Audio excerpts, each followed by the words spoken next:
Lambung. Dari apa saja yang kita bisa lakukan di kepala? Inspeksi. Palpasi. Dua ya, inspeksi dan Palpasi. Oke ya, kita lihat ya. Apa saja yang dilihat? Warna rambut. Kebersihan.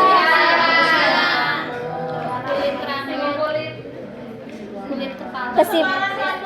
Penyebaran tidak. Kemudian penyebaran Penyebaran kebersihan. dan tidaknya. Kemudian kita palpasi apa yang kita rasakan? Benjolan. Adanya nyeri, gitu ya? Iya. Oke ya. Kemudian apakah rambutnya rontok atau Tidak. Kemudian kita masuk ke mata. Apa yang kita periksa di mata? Inspeksi dulu. Apa yang kita inspeksi? Apa yang kita Kebersihan.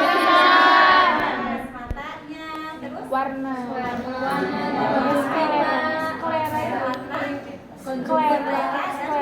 Kornea. warna selera itu namanya apa? Putih. Konjungtiva bagaimana? Merah. Ini Bu. Bagaimana cara memeriksa konjungtiva? Ditarik Bu, ditarik matanya. Bayu, gimana cara memeriksa konjungtiva? Cara memeriksa konjungtiva dengan cara anemis. Ya. Kalau anemis warnanya Pucat. pucat. Ya, jadi anemis berarti dia normal ya, warnanya pink. Kalau dia pucat atau putih itu namanya anemis. Ya. Selanjutnya apalagi dari mata kita ke Hidung. Apa yang dilihat di hidung? Kesimetrisan. Kesimetrisan hidungnya. Bantuan. Kemudian apa Cuci juga? hidung. Ya. Kemudian apakah ada cuci hidung. Ya. Kemudian kita juga bisa palpasi.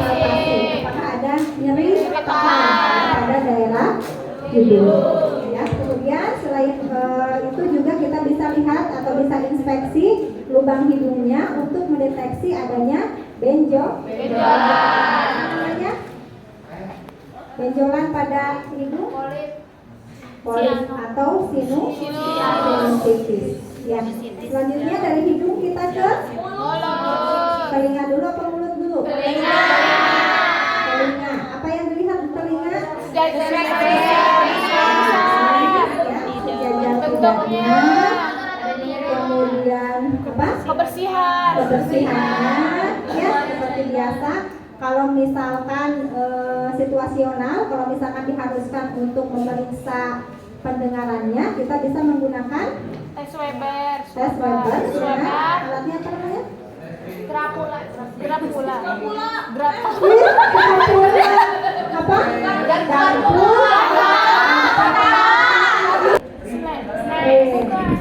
Ya, ada tiga. Benar. Oke, selanjutnya dari telinga kita ke mulut. Apa yang diperiksa di mulut? Tes wabas.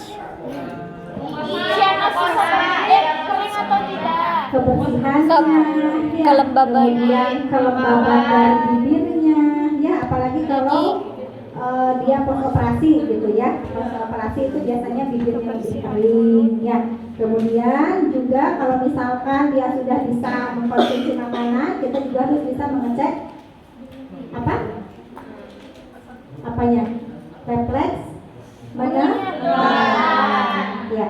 Oke, selanjutnya dari mulut kita ke leher. Apa yang diperiksa di leher? Vena jugularis Bu. Vena. Ada yang pembesaran. Sebelum vena apa dulu? Inspeksi kesimetrisan. Besaran.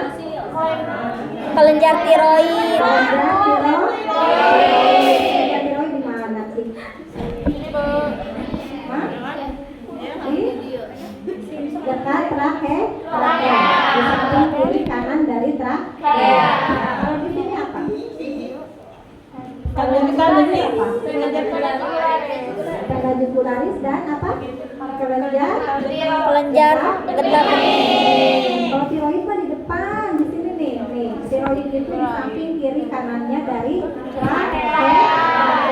Kalau yang di samping di sini di bawahnya telinga itu kelenjar getah bening. Ya, dan Pena jugularis.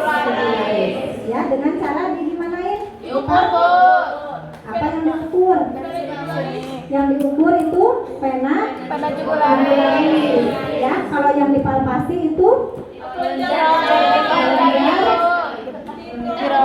Tiroid dan getah bening. cara kita palpasi pasien dari arah belakang ya, dipegang daerah lehernya ya, samping kiri dan kanan ya. Selanjutnya kita ke bawah ke daerah dada ya. Apa tadi yang diperiksa di daerah dada? Mamainya ya. Jadi kita lebih spesifik ya ke pemeriksaan payudara. Apa tadi yang diperiksa? Jadi sebelum kita ke payudara ya, kita periksa dulu, kita palpasi dengan cara pasiennya mengangkat kedua tangan ya, kedua tangan, kemudian kita lakukan palpasi atau sadari ya, dengan cara ditekan ya, diraba sampai dengan bawah aksila untuk menentukan apakah ada benjolan, apakah ada nyeri, apakah ada mastitis. Ya, selanjutnya apa lagi? Setelah dipalpasi, lihat warnanya. Ya, lihat warnanya. Kalau pada ibu postpartum itu terjadi peningkatan hormon apa? Estrogen. Jadi warna puting susunya warnanya hitam. Ya, terjadi hiperpigmentasi. Ya, kita lihat warnanya, kemudian kita cek apakah ASI-nya sudah keluar atau belum dengan cara Papas. dengan cara bukan ya, dengan cara ditencet ya, ditekan bagian puting susunya ya. Kalau keluar warna kuning ya dari puting susunya, berarti ASI-nya sudah keluar ya, dan sudah bisa memberikan ASI ya pada bapaknya. Bayi memberikan ASI pada bayi. Ya, jadi kita pastikan dulu ya ASI-nya sudah keluar atau belum ya. Kemudian kalau terjadi mastitis juga, apa intervensi yang akan kita lakukan? Intervensi yang akan kita lakukan. Apa intervensinya yang akan kita lakukan kalau terjadi mastitis? Yang di belakang tunjukkan. Kalau pasiennya mastitis, apa yang intervensinya yang akan kita lakukan? Aduh, ibu teh arapal namanya. Sok, siapa yang bisa jawab di belakang? Lakukan apa?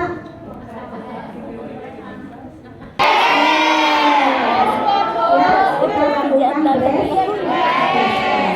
ya, atau perawatan ya, tadi ASI-nya sudah keluar ya, kemudian tidak ada tanda-tanda mastitis atau tidak ada tanda infeksi, baru kita turun ke daerah Lepas orang ayam. apa yang kita lihat, apa yang kita lakukan pada daerah abdomen? Kudu dilepas orang ayam. Pengukuran positif. Inspeksi dulu, apa yang kita lihat?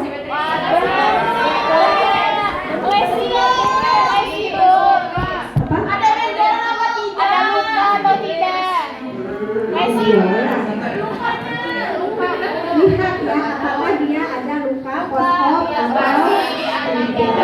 Kemudian juga lihat warnanya, karena tadi kalau ibu postpartum itu terjadi peningkatan hormon estrogen, biasanya ada hiperpigmentasi. Jadi perutnya ada lebih hitam ya, lebih kotor ya. Nah, nanti intervensinya apa? Ya, pasiennya suruh untuk dibersihkan ya. Kemudian kita kaji, kalau misalkan ada luka ya, kita lihat ya bagaimana kondisi lukanya. Kemudian juga apalagi yang kita lihat tadi ya, luka, apakah dia ada luka SC atau tidak, kemudian apakah dia ada hiperpigmentasi. Kemudian kita dengarkan apa di perut? Bising usus. Apalagi kalau pasiennya pos operasi ya, postpartum hari pertama misalkan ya. Nah kita harus lakukan pemeriksaan bising usus. Berapa bising usus normal? 5 sampai 5 sampai 35 naon satu yang lengkap itu ya 5 sampai dengan 35 kali per menit ya suara bising usus. Apalagi yang kita lihat apa yang kita suara pembuluh darah. suara pembuluh darah. Fungsi atau TFO. Berapa tadi normalnya TFO-nya? 3 sampai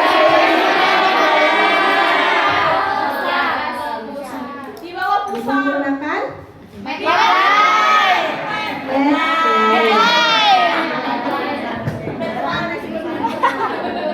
siapa tadi yang bilang 3 cm di bawah pubis?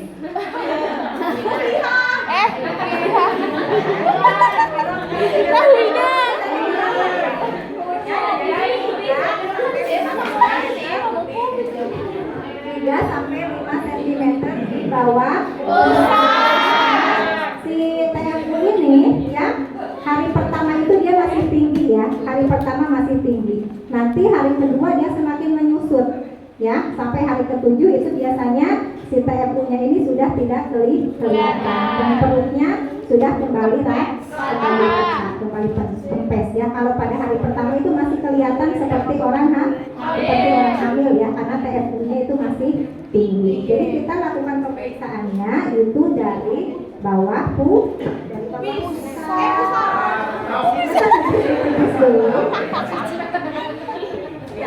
Kalau dari bawah pusat itu 3 sampai dengan 5 cm. Tapi kalau dari simpisis pubis itu ke atas ukurnya, bukan ke bawah.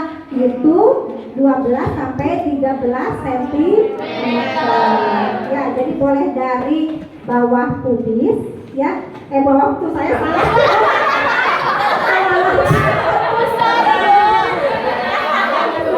Ya, dari bawah pusat atau dari atas simpisis pubis ya. Jadi kalau dari atas simpisis pubis itu 12 sampai dengan 13 cm. Kalau dari bawah pusat itu 3 sampai 5 cm. Nanti hari kedua itu semakin turun ya, semakin mengecil ya, semakin meotan si uterusnya ya, jadi nanti semakin tidak terlihat ya. Oke, selanjutnya kita ke daerah genitalia. Tadi apa yang diperiksa di daerah genitalia? Lihat dulu apakah dia ada luka pada perineum ya, apakah dia dilakukan episiotomi atau tidak dilakukan ya. Oke. Ada berapa grade lukanya pada perineum itu? Ada 4 ya.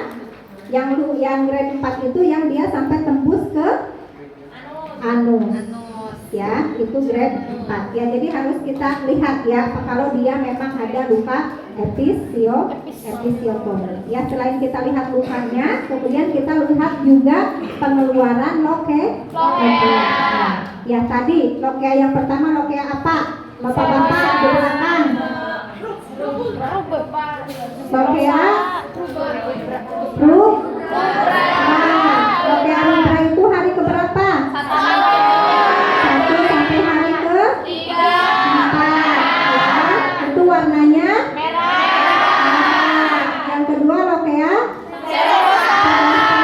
ya, itu hari ke-5 sampai dengan hari ke-10 itu warnanya coklat ya, coklat kuning-kuningan ya. Kemudian yang terakhir adalah lokea itu warnanya putih seperti kebu.